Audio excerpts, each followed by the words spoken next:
எண்ணிக்கை கூட்டணி குறித்து பேசும்போதே தொகுதியோட எண்ணிக்கை எவ்வளவு நம்ம சொல்லியிருக்கோம். தொகுதி அடையாளப்பட்ட எண்ணிக்கை உறுதி செஞ்சிருக்கோமா? எவ்வளவு எண்ணிக்கை?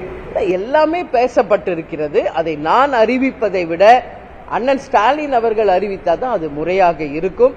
எனவே வெகு விரைவில் அந்த குழு அமைத்து அதை நிச்சயமாக அவர்கள் அறிவிப்பாங்க. அதுதான் உறுதியானது என்பது இந்த நேரத்தில் சொல்றேன்.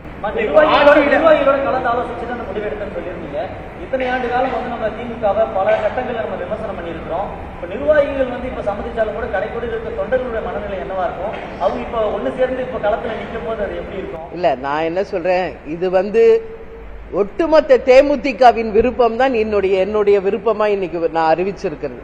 யார் தேமுதிக ஒட்டுமொத்த விருப்பம் இதுதான்.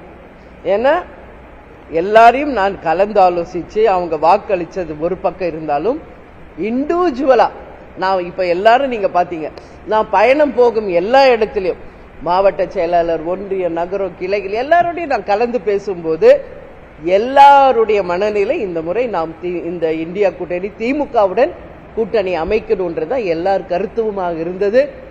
அவர்கள் விருப்பமே என் விருப்பம், அவர்கள் முடிவே என் முடிவு. எனவே இந்த வெற்றியை நாம தலைவர் காலடியில் நிச்சயமாக சமர்ப்பிப்போம்.